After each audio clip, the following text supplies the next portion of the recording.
messieurs, bonsoir et bienvenue à cette émission d'Info 9. Elle est la 5e femme à occuper ce poste.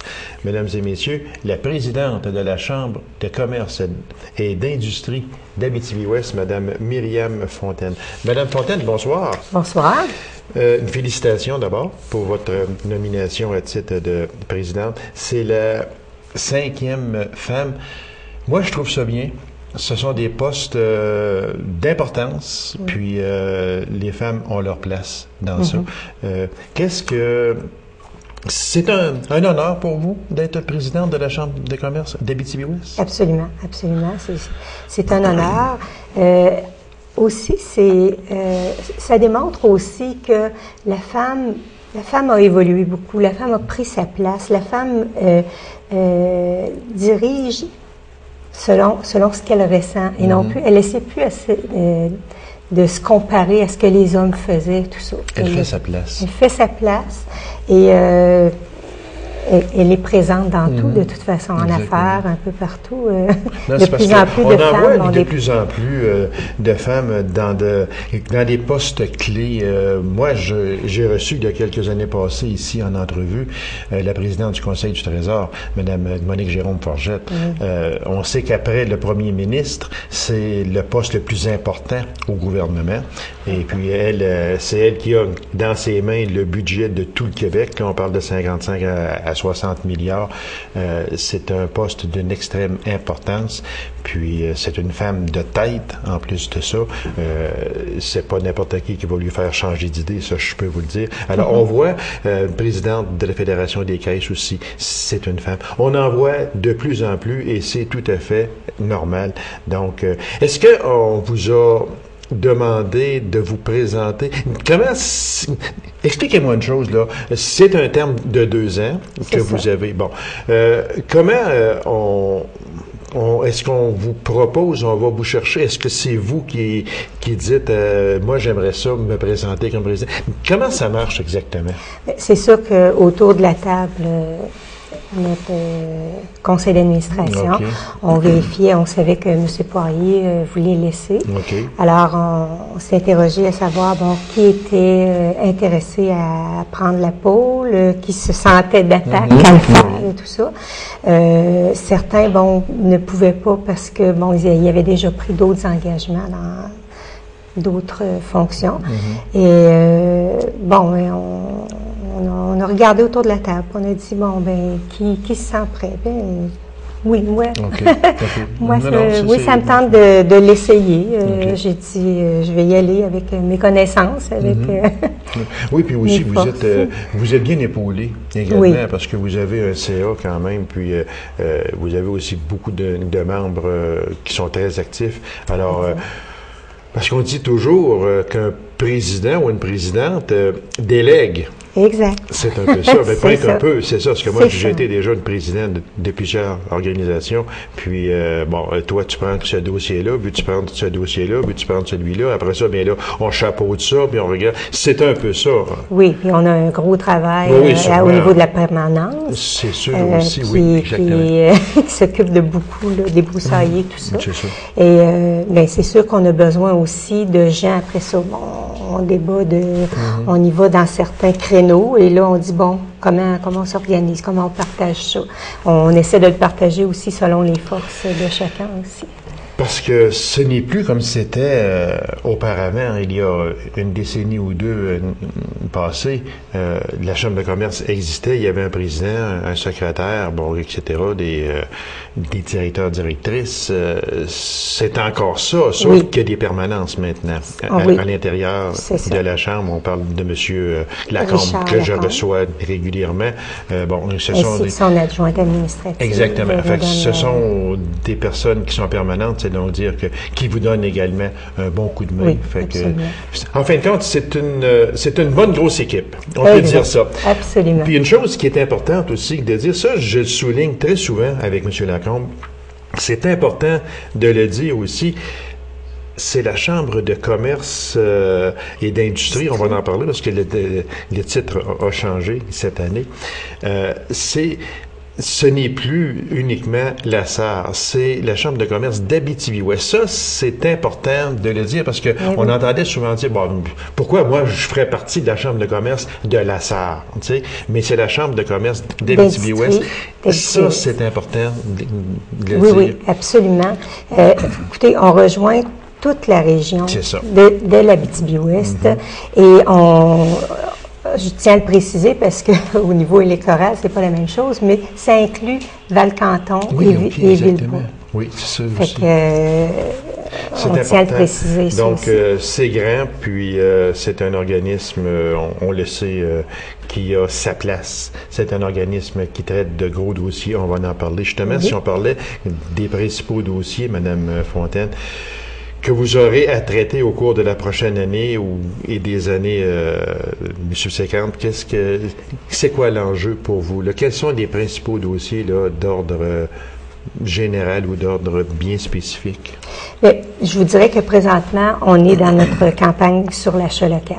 Okay. L'achat local, c'est quelque chose qui nous tient très à cœur. Oui, ça, si vous me permettez, Mme Fontaine, parce qu'on va revenir un petit peu plus tard avec l'achat local, parce que je veux que l'on en parle très spécifiquement, parce que c'est très important. Là. Alors, mais à part de ça, vous avez aussi d'autres dossiers là, qui sont importants. Oui, c'est sûr qu'on a nos dossiers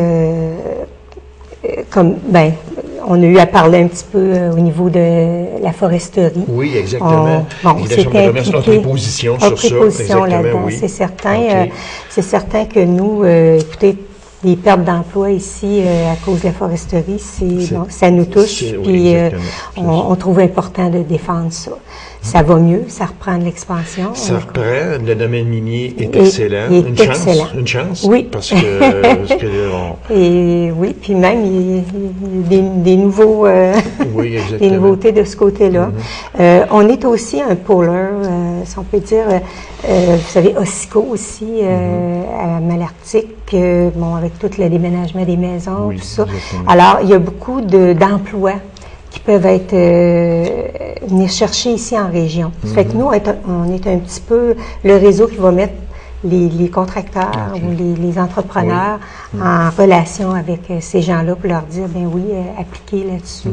On est, je crois, à travers de tout ça, un réseau d'hommes, de femmes d'affaires. On essaie de voir comment on peut améliorer l'économie chez nous, comment on peut y aller, puis dire on se met sur la map. Moi, ce que j'aime, c'est que la Chambre de commerce et d'industrie prend position. Oui. La Chambre de commerce et d'industrie n'a pas peur de prendre position parce que à l'intérieur de cette Chambre-là, il y a toutes sortes de métiers, de professions. On voit là à peu près tout dans ça. Puis les gens n'ont vraiment pas peur, au nom de la Chambre de commerce, de prendre position. Et ça, c'est important. Oui, et de défendre leur position. Puis on l'a vu dans Tembec-N, puis il y a nombre de dossiers où la Chambre de commerce n'a pas eu peur de donner son opinion. Puis ça, c'est important aussi, ça. C'est très important, puis on va continuer de le faire, c'est certain. Sûrement. Si on y allait avec la modification du nom, ça s'appelle maintenant la Chambre de commerce et d'industrie d'Abitibi-Ouest. Bon, je sais que déjà Rouyn-Noranda avait ce nom-là. On s'en vient avec les chambres de commerce s'en viennent toujours avec le mot industrie. Pourquoi cet ajout-là? Parce que l'industrie fait partie aussi de nos membres. Elle fait partie aussi des dossiers qu'on veut aussi défendre. Je pense que c'est important. Et de plus en plus, je veux dire, ça s'en va vers ça aussi. L'industrie s'installe chez nous et on en veut de plus en plus aussi. Là. Parce que ça ne s'est pas fait du jour au lendemain. Je pense que ça fait au-dessus d'un an. Ça fait, c'est assez récent. Là, sur ce dossier-là, justement. Exact. Madame Fontaine, on va parler d'achat local, parce qu'on ne peut pas faire l'émission sans en parler. Exact. Il y a une campagne qui s'en vient, une campagne monstre sur l'achat local.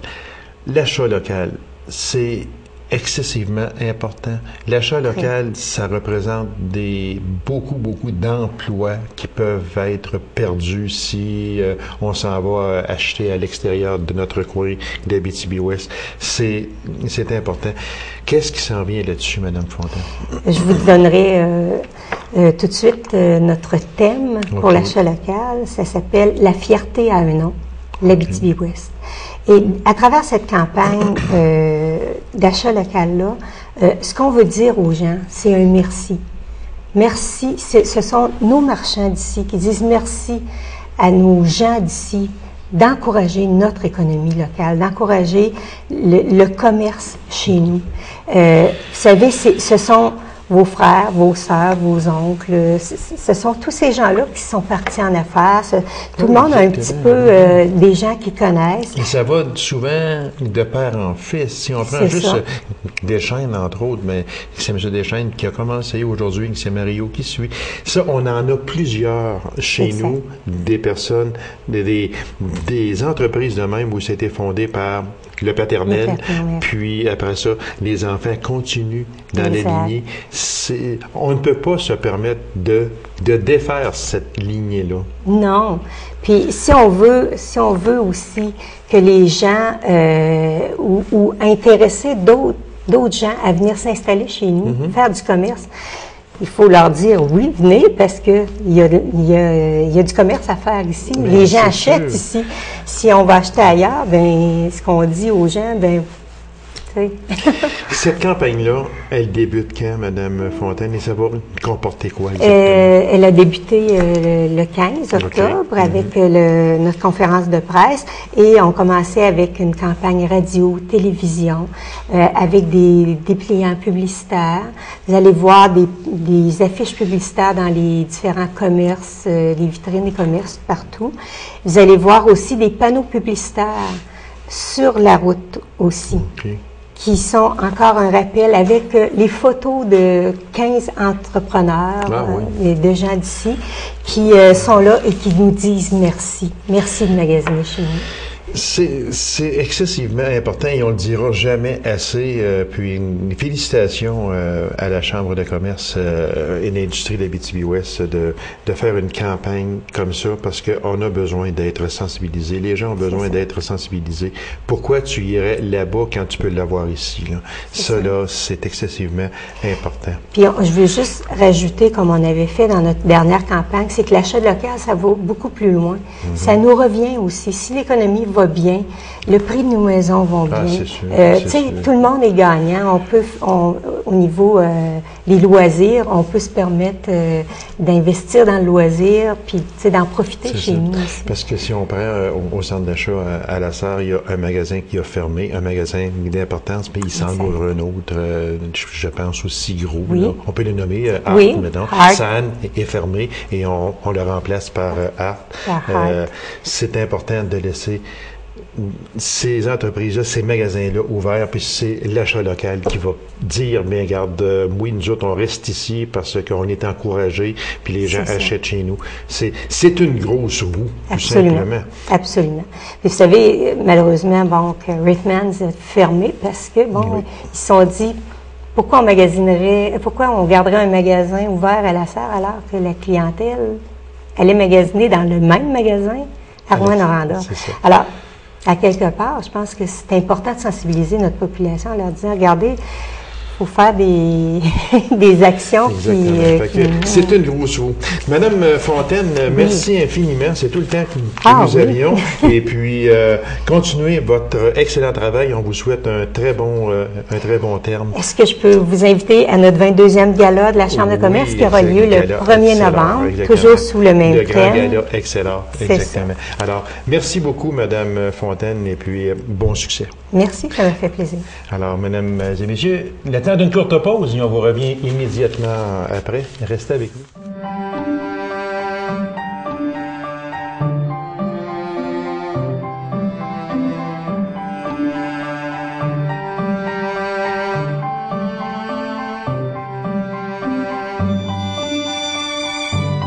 Le Québec regorge d'aliments savoureux, fièrement produits ou transformés ici. Demandez-les, savourez-les. Mettez le Québec dans votre assiette. Fruits et légumes Saint-Georges? Oui, madame. Des fruits et des légumes. Petit pot d'eau par tes fenêtres? C'est ça. Des portes puis des fenêtres. Plantes et fleurs brodeur. Oui, des plantes puis des fleurs. Épargne Placement Québec? Oui, c'est pour épargner, avec des placements garantis par le gouvernement du Québec. Le nom le dit, Épargne Placement Québec. Investissez maintenant, vos économies sont garanties à 100%. 30 ans à piloter des avions. Quels sont ses plus beaux souvenirs? Quelles ont été ses plus grandes craintes? Parce qu'il y en a sûrement eu également. Alors, pour nous parler de tout ça, je reçois ce pilote chevronné de Macamic, M. Serge Parent. Serge, bonsoir. Bonsoir, Gabi. Serge, comment on vient à avoir la piqûre de piloter un avion? Parce que c'est pas donné à tout le monde, là. Non. Piqûre de conduire une automobile, un camion, oui, mais l'avion, c'est pas pareil. Comment on devient pilote ou comment on a la piqûre de ça? Probablement qu'il y a plusieurs façons, je te dirais. Là. Moi, en tout cas, je pourrais te dire qu'à partir de l'âge de 6-7 ans, peut-être, mon père qui a un chalet dans Ceinture-du-Lac, il y avait à l'époque Roger Bergeron qui avait un avion sur flotte. Exactement, oui. Puis j'étais petit bout, puis j'allais souvent monter ses flottes puis regarder là-dedans, puis ça me fascinait. Puis après ça, une couple d'années après, il y a eu Alain Lambert qui pilotait gros aussi avec Eric. Exactement, oui. Je le regardais voler, puis j'ai pas eu l'occasion d'embarquer avec, mais je me disais un jour... J'ai eu l'occasion, moi, d'embarquer avec souvent, Alain, puis on faisait des conditions avant de partir. Oui. Parce que disons qu'il était un peu, entre parenthèses, cowboy, mais sécuritaire également, parce qu'il faut quand même prendre ça au sérieux, il faut être sécuritaire. Bien, d'après moi, c'est comme ça. Soit tu l'es, moi, j'étais jeune, puis j'avais la passion de ça, mais malgré qu'après, j'ai embarqué du monde, peut-être qui avait 25 ans, après avoir fait un tour, ils ont en piqûre et décident de prendre le cours de pilote. Quand Serge Parent parle, on se souvient, moi je me souviens très bien de M. Bergeron, c'est sûr. Puis comme je disais, je me souviens aussi de Alain très bien. J'avais un chalet, moi aussi, au domaine Belmic. Puis Alain venait au chalet de sa mère et puis posait son avion, puis bon, etc.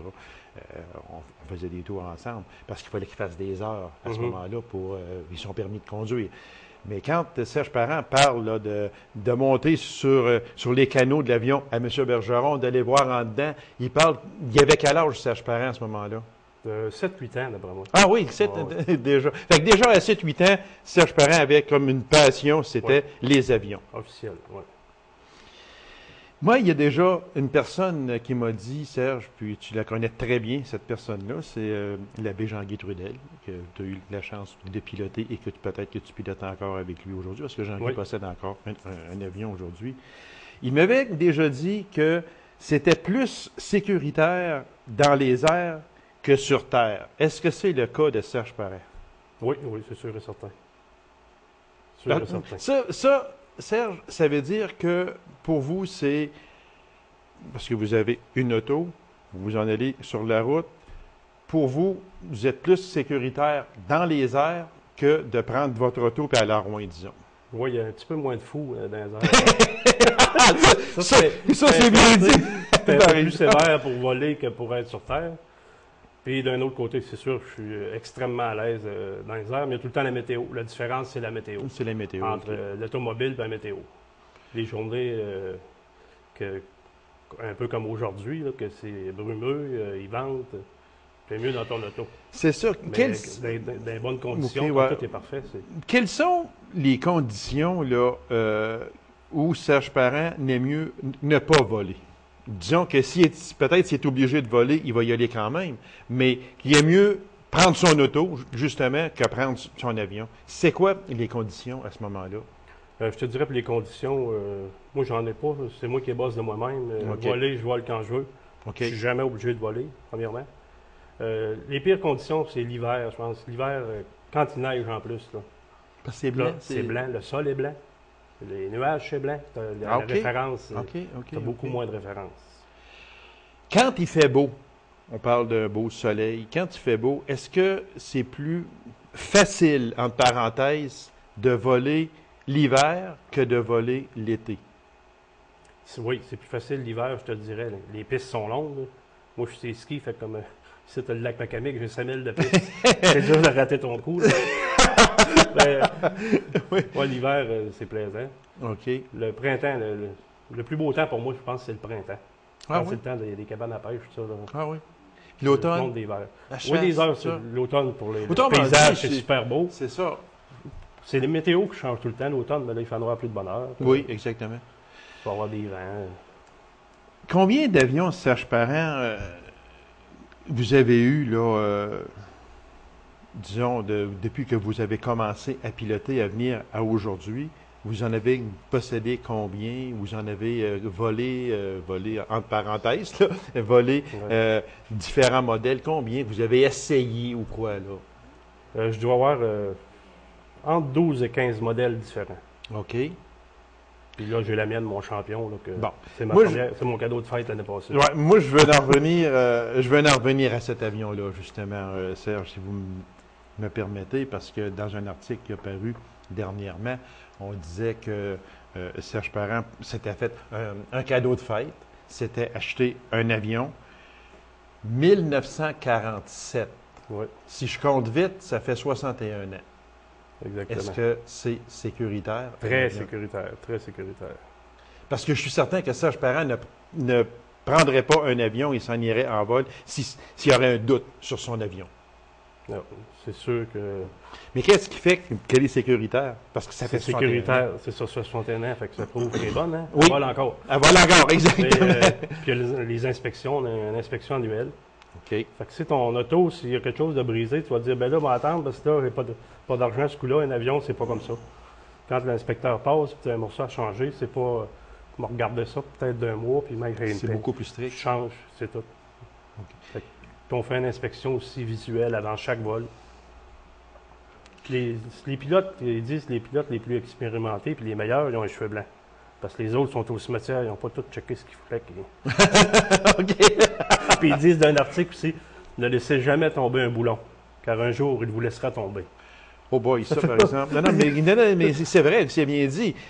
Si on perd un boulon après une auto, à part avec les roues, là, mais à part que ça, il peut peut-être bien pas avoir de conséquences. Mais lorsqu'on est à 2-3 000 pieds, ou je sais pas, là, on va en venir tantôt là, à combien d'altitude que vous volez, il ne faut pas laisser tomber un boulon. Exactement. Non, exactement.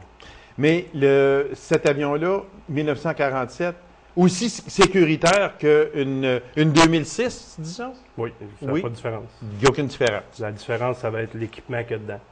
OK. Le reste, c'est pareil. Qu'est-ce que l'équipement de votre avion 1947? C'est quoi l'équipement dedans, là, en gros? Là? Il n'y a pas grand-chose. C'est juste le moteur, en fin de compte, pression d'huile, température des cylindres, altimètre, bien sûr, le compas, la boussole, le Redbox GPS? GPS, on la jette à part. Oh oui, je même, mais est-ce que vous l'avez? Oui. Radio. OK. GPS, ça remplace la map un peu. C'est pas ça remplace. C'est un aide à la navigation. OK. Parce que ça arrivait déjà, moi, que je l'avais, mon GPS, puis il a foqué, puis quand ça brise, là, ça la prend à la map, tu sais. C'est ça, exactement. Quand vous parlez de radio, vous communiquez avec qui? Si, mettons, vous êtes là dans les airs, avec qui que vous pouvez communiquer? On communique avec tous les autres avions qui sont en vol dans le secteur. Okay. Comme disons que je vole dans le secteur La Sarre, j'ai une fréquence que je prends pour cette région-là. Quand je suis rendu à Rouen, je change de fréquence, etc. Puis avec les tours de contrôle, est-ce que vous pouvez parler avec Rouen, avec la piste de Rouen, avec Val-d'Or? On est obligé. Vous êtes obligé? Oui, on a une zone, comme Rouen, c'est une zone de 5000. 5000 avant d'arriver à l'aéroport, il faut que tu communiques avec eux autres. Val-d'Or, c'est 10 000, parce que c'est contrôlé. Okay. Là, je vais vous poser une question peut-être un petit peu bizarre, mais on sait qu'il y a des personnes qui ont des permis de conduire automobiles, disons, ils ont 80 ans, disons. Pour l'aviation, est-ce qu'il y a un âge limite? C'est le médical. C'est le médical. C'est le médical qui fait ça. Tu peux avoir 60 ans puis te faire enlever ton permis de pilotage comme tu peux en avoir 80, puis en tout cas, disons 70, puis ils peuvent vous le donner. Ou 40 aussi. Ou 40 aussi. Exactement. C'est l'examen médical qui fait foi de tout. C'est ça. Quand eux autres décident que le médical n'est pas bon, c'est fini. C'est fini. Moi, pour Serge Parent, son pire souvenir de vol, c'est quoi? Est-ce que vous avez Mon eu pire certainement- souvenir, c'est je suis allé chercher un avion à Montréal, à Mascouche. Puis ça nous a pris 2h30 à aller chercher l'avion. Ça a pris 2 jours et demi à revenir. Là-dessus, on a 2 atterrissages forcés. Il s'est passé quoi? La météo, toujours la météo. Atterrissage forcé, vous êtes sur roue, parce que Oui. à Mascouche, c'est une piste. On passe souvent. Moi, je passe souvent là, puis bon, c'est une piste. Vous êtes sur roue, vous ne pouvez pas atterrir n'importe où. Là. Non. Il y a toujours la route, mais s'il fait tempête en haut, il fait ça. tempête en bas. Oui, oui. C'est quoi qui est arrivé? Tu sais, je veux dire, comme météo, vent, pluie, orage, je crois. Tout ça, on voyait rien à peu près. On voyait un petit peu de côté. En avant, c'était nul. Puis on vérifiait les autos en bas, les autos étaient arrêtées. Fait que ça donnait. C'était pas beau, on roulait 120 000 à l'heure là-dedans, nous autres. On a atterri à la piste du lac des Loups. Oui, Dans le exactement. parc. Une Juste, chance, c'est une ça. chance qui était là. Oui, grande chance, parce oui. que ça aurait pu être Ça fatal. passe là, oui, OK, probablement. OK. Probablement que ça aurait été Ça, fatal. ça a été dans vos pires souvenirs. Oui.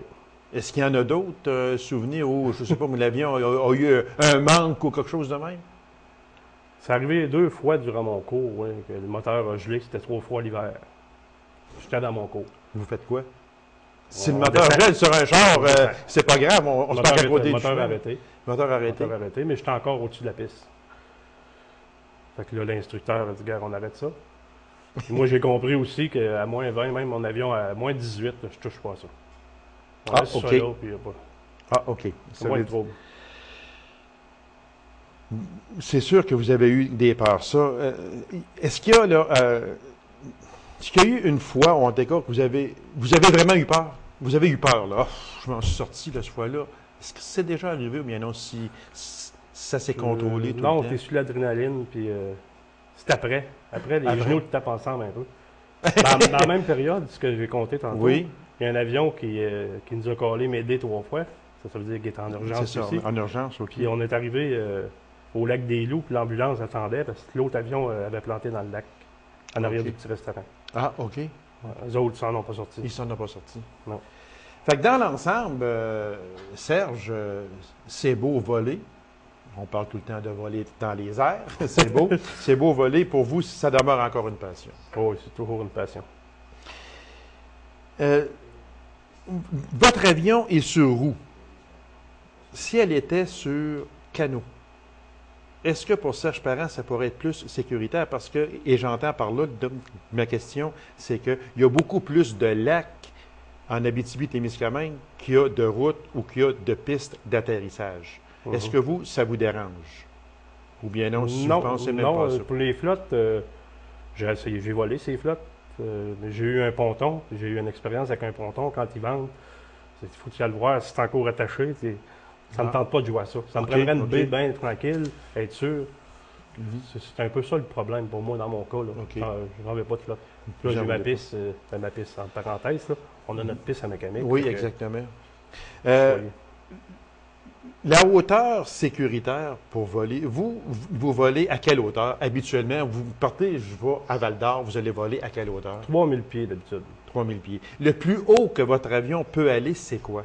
On peut aller jusqu'à 10 000 pieds, mais tu commences à manquer d'oxygène. 10 C'est 000 ça le pieds. problème. Ah, Tu as des OK. avions de ligne qui sont entre 9 000 et 13 000 pieds. Tu as des zones des avions de transport. Naturellement, on ne peut pas faire cette émission, il reste à peine une minute sans parler de votre oncle Richard Parent, qui est décédé en 2003. C'était un passionné aussi, Richard. Et s'il y a une petite piste à Macamic, c'est peut-être un peu dû à lui aussi. Exactement. Quel souvenir que vous avez de lui? Ah, j'en ai plusieurs. Plusieurs. Il y a eu 2 pistes, en fin de compte. Oui, exactement. Les deux Saint-Laurent pistes, 2, et- Saint-Laurent 10. que Il vous- était tout le temps là. Et pour les personnes qui viennent atterrir, la différence entre le temps de Richard, c'est que Richard était tout le temps là. Là, moi, j'étais à la piste, mais je suis dans les airs. Fait que Ah, OK, c'est ça. c'est un peu la différence. Alors, pour Serge Parent, bien, c'est 30 ans de vol. Et puis, quand on entend le mot vol, mais on sait c'est quoi qu'on veut dire, c'est en avion. Alors, on vous souhaite encore une fois plusieurs heures de vol. Puis, continuez votre belle passion. C'est vraiment extraordinaire. Et quand on voit votre avion au-dessus, Témiscamingue, on dit tiens, Serge est heureux. C'est ça? C'est un plaisir. Bien, merci infiniment. Ouais, je te remercie beaucoup, Québec. Et puis, mesdames et messieurs, bien, c'est ça. Alors, je vous remercie d'avoir été là et on se donne rendez-vous à une prochaine émission d'Info 9. Au revoir.